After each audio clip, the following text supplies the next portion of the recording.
Come with us as we take a short summer trip to the iconic Marlborough Sounds. Let's go.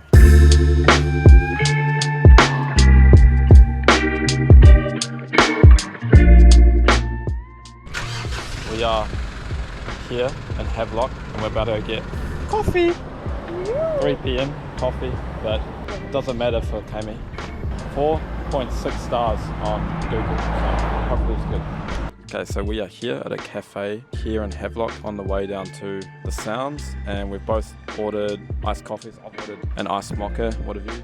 I bought iced coffee. Yeah, just iced coffee, Yes. right? Yeah, just iced coffee. So when I enjoy this, it is very hot. As you can probably see, we're both on the edge of this table. That's because it's the only shady area of this outside place, because you can just feel the sun burning you. But it's nice. I love this place. So we'll down these and then we'll go explore soon. Okay, Kami, what do you think of the coffee? The first thing, I think it's good.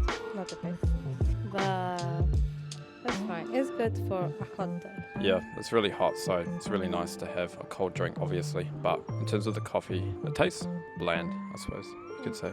Not a lot of flavour compared to the other ones that we have tried. But yeah, let's go explore the town. Woo! Woo!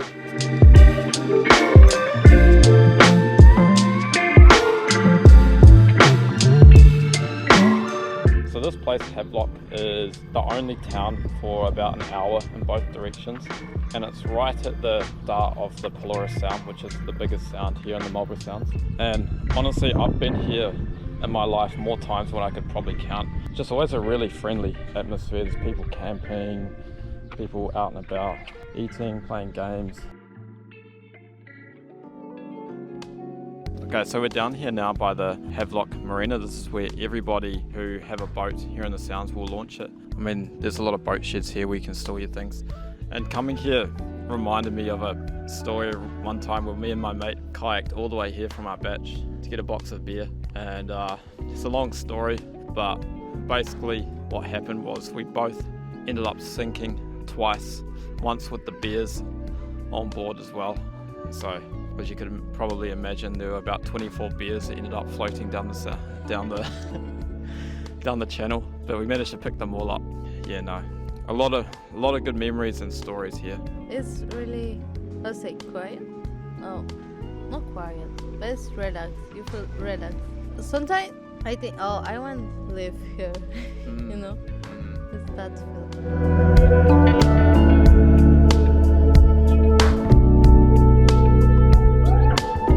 And now it was time for us to leave Havelock and venture further into the Sounds towards my batch. But before we got there, we decided to make one more stop in a little place called Linkwater. So we've stopped by in this little town called Linkwater and we've come to the local school. Play a little bit of tennis, but unfortunately they've taken down the net. So what we're going to do is play a game called One Touch on this wall here. Basically, we each take turns hitting, and you've got to try and get it above that black line on the wall with only one hit. Let's go, I'm gonna win!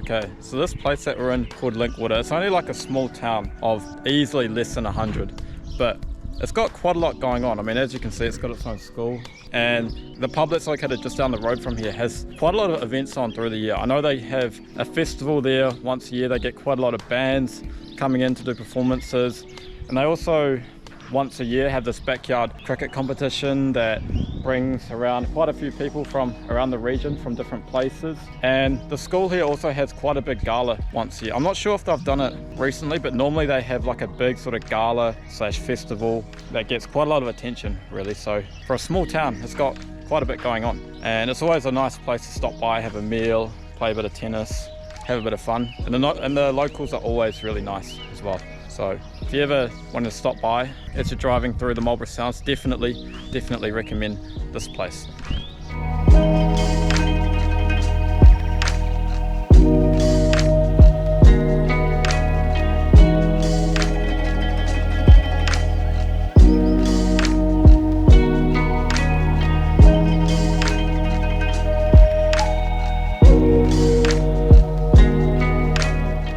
we have arrived at my batch in the beautiful Marlborough Sounds, located almost right at the head of Polaris Sound to be exact. It's not the most beautiful weather at the moment, but it's a nice cool summer's evening. Not a breath of wind either. It's nice. It's a nice summer evening at the moment. Which is a lot different. It was really hot before, but now it's really cool and nice. Not for Cammy, obviously. Colombian skin. Unbelievable. 30 degrees minimum.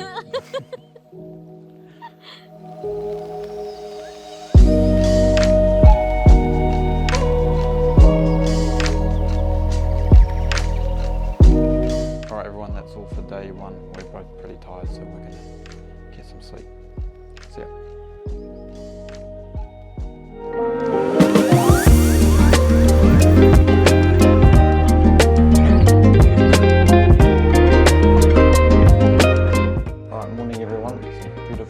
Down here today, and I'm gonna make us some breakfast, so let's go.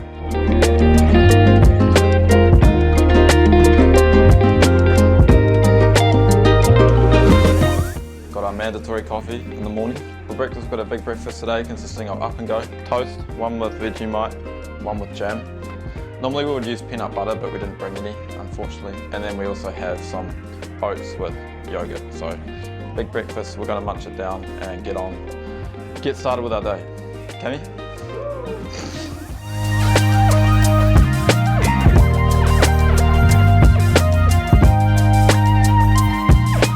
Okay, so Cammy and I have just had a shower, and right now we're trying to build this DIY mini house that I got her for Christmas, but it's proving to be a lot more difficult than we thought it would be. Yeah. So I'm trying to help her with that, while also doing Sudoku like an old man. As you can see, we're trying to put the door together, and some of the parts don't fit. And it's a pain dealing with this double-sided tape. It's broke. And she just broke it. So we both saw these things in the shop one time, and Cammy really liked it, and I thought it was pretty cool as well. But like when you see those things, you don't really realize how difficult they are gonna be to build. You think it's just gonna be really easy, but yeah, at the same time, it provides a good challenge.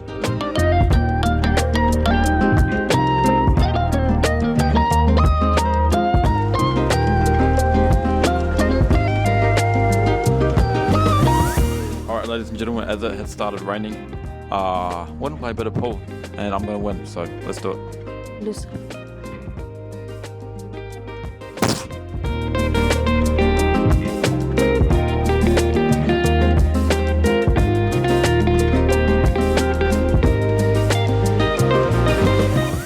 Okay, so pool update. It's a very close game. I'm on the black. Cammy's still got one more to sink. I think I'm going to win, honestly, because it's very close to the hole, but we'll see how we go.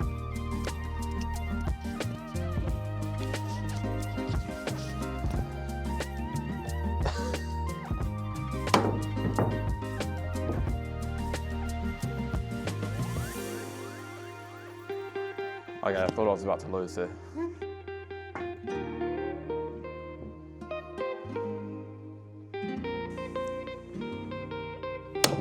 Good game. Thank you. I won.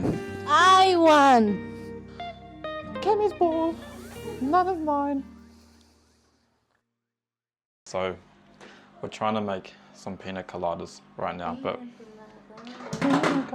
we realize we don't have any blender, because we need to blend up the pineapple, but we don't have any blender, so we're kind of like doing some makeshift gadget thing where we're using this combined with a power drill, and we need to wait for it to charge again because it ran out of battery. So. Oh no. Yeah. Wait, I can't wait. Woo! Yeah. Cute.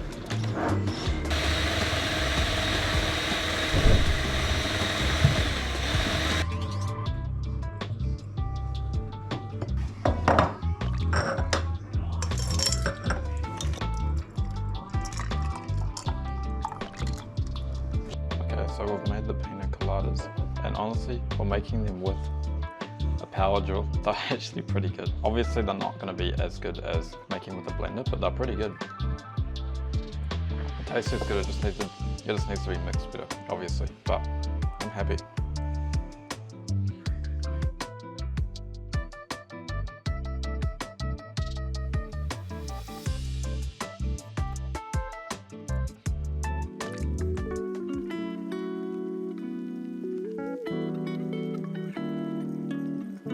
Alright, ladies and gentlemen, I'm gonna go take you on a little adventure to show what I used to do down here when I was a child. So when I was a child, whenever I used to come down here in the summer, one of the most enjoyable things for me was making little huts in the nature, in the forest. And all around our property here, there's just remnants of these little huts that I used to make when I was a child. So I'm going to take you on a little adventure and show you some of them. They're still pretty well maintained, to be honest, considering the fact I have not worked on any of these for almost a decade now.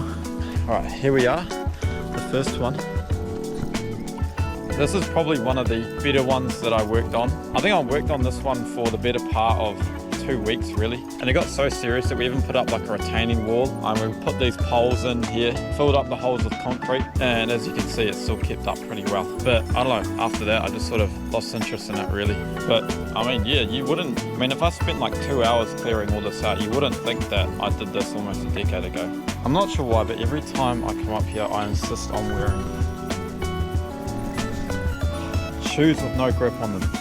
And of course it's just been raining as well, and I honestly, I swear every time I go down this bit, I'll fall over. So let's hope it doesn't happen again, but let's be honest, it probably will. Okay, I lied. The next one that we're going to is actually probably the best one, but honestly, it's not really my personal favorite. And that's for no specific reason at all. I just don't have the fondest of memories making this one. And to be honest, I did have the help of my granddad when I made this, so I can't really claim it. So this one is probably the oldest of the three that I'm going to be showing you today, if I remember correctly. This one is definitely at least more than a decade old, and to be honest, I'm a little bit apprehensive about standing here because as I was walking down, the handrail that I was using completely snapped. So I'm a little bit cautious about standing on here because it's being supported by the same bits of wood. So it's a bit scary. We even put a little window in when we made it. I mean, it's kind of useless now because there's so many trees in the way, but when we built it, you had like a pretty sweet view of the sea and the sounds, but now it's just completely covered by trees. But it's still pretty cool nonetheless, and it's a nice little piece of family history, I guess.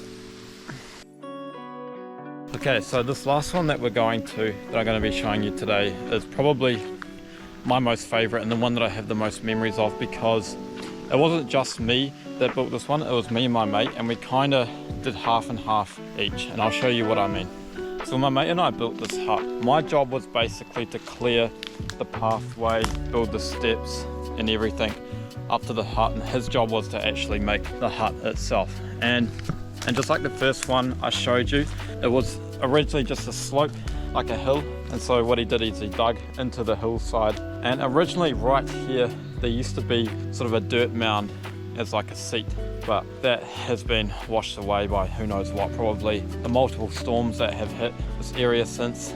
This one we made completely just from the nature. We had no power tools, no nails or anything like that. We just used everything that nature provided us. And honestly, this one was probably the one I was most proud of, but unfortunately it's probably held up the worst out of the three. But I had by far the most fun making this one and the most memories as well.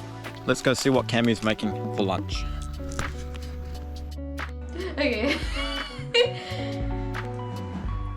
Salad of tuna. And this is different because we have avocado. The traditional rice in every plate in Colombia. And we try to think this is plantain. It's banana. But it's banana with butter and enjoy. Where is it from? What? This dish. I don't know. But my conclusion is if have plantain and rice is from Colombia. So it's from Canada. Yeah. Yep. And that's all that we have for this week's video, as after this we packed our bags and made our way home for the New Year's celebrations. I hope you enjoyed, and we'll see you all next week.